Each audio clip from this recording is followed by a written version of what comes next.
Maybe it's a couple days. But the beautiful thing about the deadline is that you set your own deadline, all right? I don't know what's going on in your life. You know, we've all got stuff to do. Maybe you're a student, maybe you're working, maybe you're taking care of an alien relative, right? Lots of things are going on. It might take you a little bit longer than you'd like for you to create this minimal viable product if you're going to put time and effort into it. So make yourself a deadline with everything that you know about your own life in mind, however long it's going to take, right? If you have to go through some like holiday with your family and that's going to take 3 weeks, make your deadline a month. That's fine, you know? I would try not to make the deadline longer than a month personally, but make it as long as you need it to be. The important thing is that you set it and you stick to it, okay? That's what you're that's the skill that you're honing here. It doesn't even really matter how long the deadline is, as long as you commit to it. Pick something you can commit to, no matter what happens, that deadline will be with. Step 4, all right, you got your minimal viable product, you got your deadline. Can I make my art now? No, you're gonna miss your own deadline for a pathetically small project because you're a worm. You're a worm. And this is a map for worms. You're gonna be like, I'm gonna try being an artist one last time. I'm gonna follow this map, make my deadline, find the minimal viable product, and then boom, you miss your deadline, and you're like, I knew it, I'm a worm, and I'll always be a worm. And we're nipping that in the bud with step 4 here, okay? Step 4 is you're going to associate punishment with missing your deadline. So let's say, you know, your painter, your minimal viable product is a little tiny painting, right? And you give yourself a week to do it. Let's say you want to give it out like January 8th. Think of a punishment to associate with missing your deadline. So let's say January 9th comes along and you have not completed your project. And you know, there should be a pretty strict, like, this is either done or not criteria that you've set for yourself. An easy way of doing this is like, have I posted it, right? Is this on Instagram or whatever, you know, so like if you wanted to put your easel painting thing on Instagram, on some page that is viewed by like 10 people. As long as it's like publicly out there, that's a good deadline. That's typically what I do. You can do other deadlines. But just make sure, like, if this isn't out by January 8th or 7th or whatever I said, what happens? What's my punishment? And the punishment, just like the deadline, can be whatever you want. You know yourself better than I do. Set a punishment for yourself that is enough deterrent for you to actually force yourself to create this minimal viable product. Here are examples of punishments that have worked for me or have worked for people that I've done this system with in the past. You can donate like way more money than you normally would to a charity. It's like normally, like, let's say, okay, I donate like $50 to a nature conservation charity. All right, if I miss this deadline, I'm gonna donate $500 to this nature conservation charity.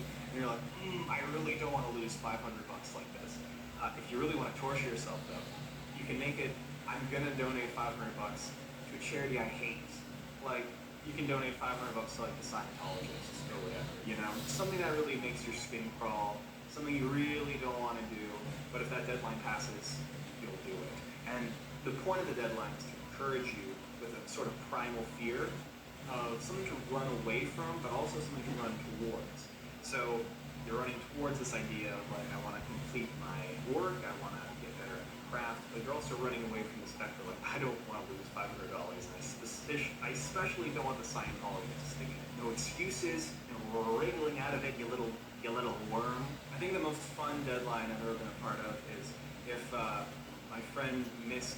I think the most fun deadline I've ever been a part of is I was in charge of. I think the most fun deadline I've ever heard is I was working with a vegan, and if he missed his deadline, I would spend $1,000 of his dollars on meat and leave the meat out in my backyard and just let it like melt and send him a video of that. And that was that was real motivation for him to complete his work. Step 5. Okay, I kind of alluded to this already actually. So I've got my deadline. I've got my minimal viable product idea. I've got my punishment associated. Can I please start my work yet? The answer is no. Still no. I don't know if it's surprising you at this point, but this is the final step before you can actually start doing stuff. Okay.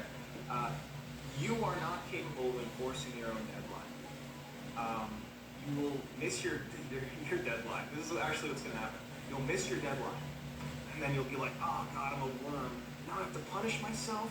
Oh, I guess, okay, maybe I'll punish myself, but I can't do it right now. Maybe I'll punish myself tomorrow. And then you'll just repress it. It'll go to the recesses of your mind. Yeah, that's right. You've been conditioned for years to not want to experience pain and to not even know how to inflict pain upon yourself. You'll just be like, oh, well, back to cookie clicker. No, okay? We're nipping that in the bud as well. You need external pressure. You need to externalize the problem. I know. Oh, I'm a auteur, and I do this all by myself, and no one will help me ever. And I don't have any friends anyway, so no one can help me even if they wanted to. Nip. The bud has been nipped, okay? This is me nipping that in the bud. Find another person. Yeah. This is what makes my map kind of insane. That you have to look outside yourself for help, because this is a very lonely process. And just hear me out here, okay? A lot of you quirky introverts are already rebelling against this idea. No one can help me. Only I can help me. Who taught you this? Who taught you that humans were supposed to just be? Oh man, nope. I'm not gonna make any statements about society. Here's what you do, okay? Here's specifically what you do. You find one of your friends. Doesn't matter who, although ideally it's someone with a brain disease like you, where they're also trying to be an artist. That's ideal. And that's fine. Find a random friend and say, hey, I've got this deadline. It's January 8th. If I don't show this specific completed product to you, then you have to punish me. And here's my punishment. That's what you do. Okay? Oh, I know a lot of you are feeling quite a lot of resistance towards that idea. Externalizing the deadline to one of your friends makes the deadline real. If you just make it in your own head, it's not real, you're not going to do it. Give it to a friend and say, if I don't meet this deadline, you're going to buy the meat in your backyard. Find someone that'll do that for you. Now, what if you don't have any friends, okay? What a horrible question. But again, I'm not the Joker. This isn't drag. I will make no statements about society, okay? What if you don't have any friends? That is so sad. There's so many more problems. But okay, here's what you do if you have no friends. I'm addressing this because you might actually not have any friends. Oh my God. Anyway, what you do is you find an acquaintance and you say, hey, I'm going to show you this thing, or I'm going to give you money. And there's not a man on the planet who's not going to take that deal, okay? Anyone will take that deal because it's basically free money for them. So, if you miss your deadline, pay them $50, right? However much is a pain point for you. If you don't have $50, $5, whatever. If you don't have money, you just say I will have to do whatever you want me to do for a day. I don't know what your means are, but that might be where you have to start. No one will turn that down, okay? So not having any friends is not an excuse. It's genuinely very sad. Oh my God, but it's not an excuse. Bonus points, okay? Let's say the friend that you find here is a fellow brain diseased person.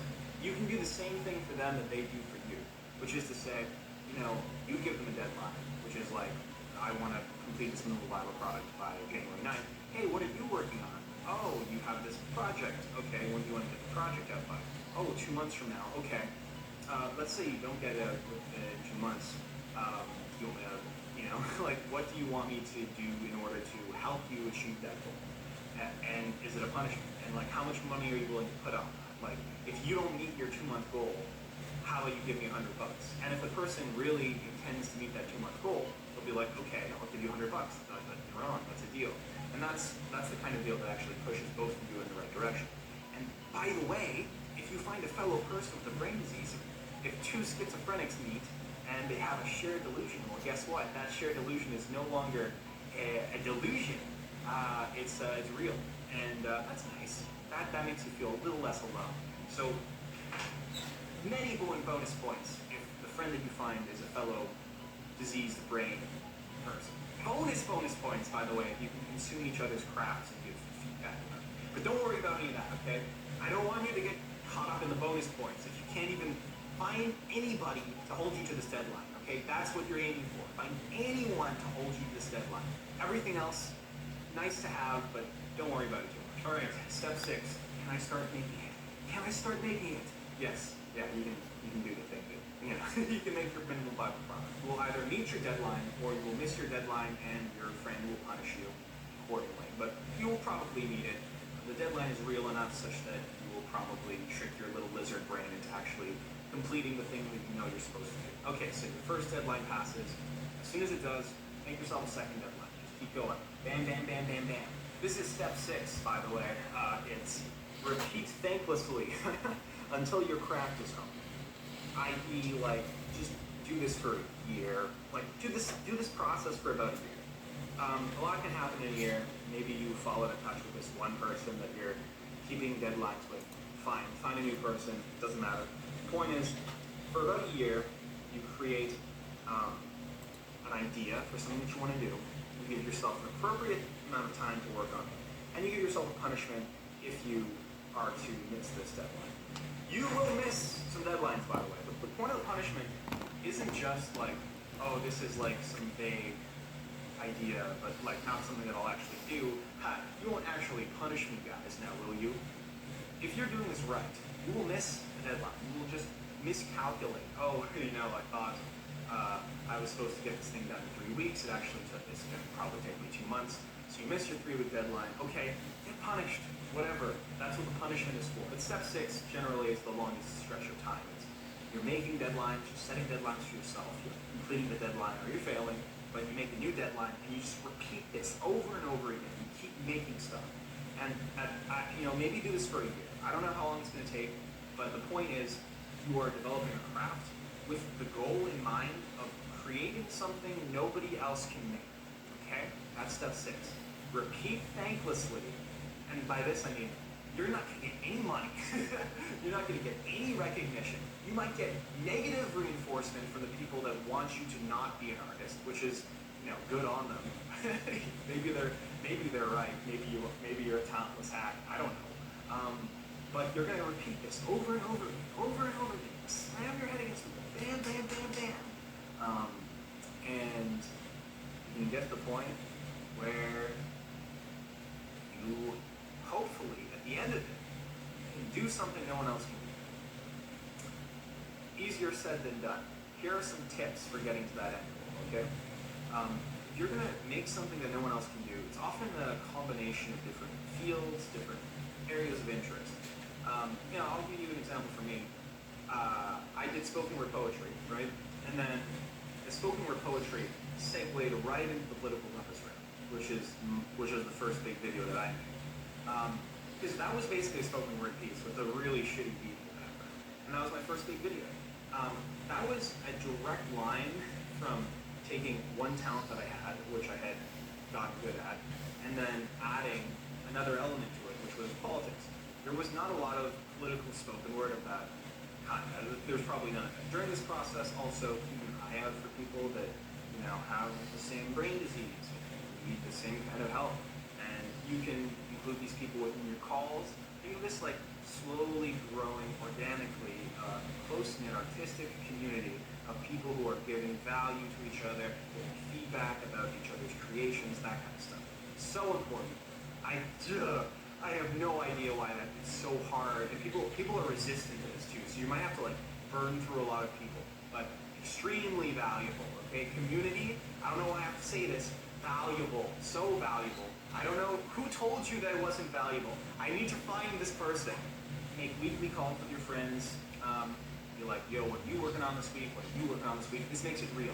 This materializes into something that is actually happening in your life, and not just some pipe dream you have.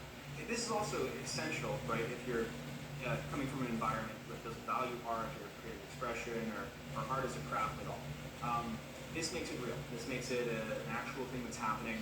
Your brain registers it as a real thing. I can't tell you how many times I've heard like, wow, these calls have made art like a real, actual thing. Okay, so you've repeated this for a long time. You're trying to make yourself into the kind of person that can do something nobody else can do. You can start off, by the way, by being very similar to what someone else is doing, right? A lot of the time, a new form of art is created via like really close imitation to something, but then just something's a little bit tweaked. Maybe that's the kind of path they'll take. I don't know.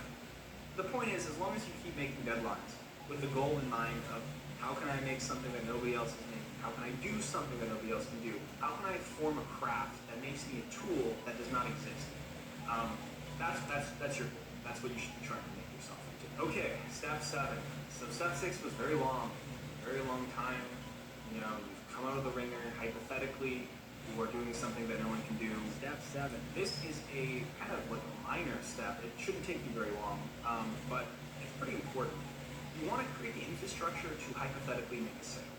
A sale, I don't know what that entails for you. If you're a painter, you know, maybe it's an Etsy page where you can sell your paintings. All right? You want to create an infrastructure for yourself such that somebody can, if they find you and they like your work, give you money to do a thing. So this infrastructure is potentially limitless. I'm going to leave you a little bit of ambiguity here, but I'm going to give you some examples. So Etsy. Get an Etsy. If you're selling like physical crafts, make an Etsy. All right. If you are, you know, if you're selling editing, make a Fiverr where you can sell your editing services. All right. If you're doing commissions, add a link in your bio. DM for commissions. That's literally all you have to do. Sometimes. Patreon. Make a Patreon if you're like a video guy. If you're making videos on YouTube or whatever. Create the Patreon so that it's there. So that, you know, in a year's time,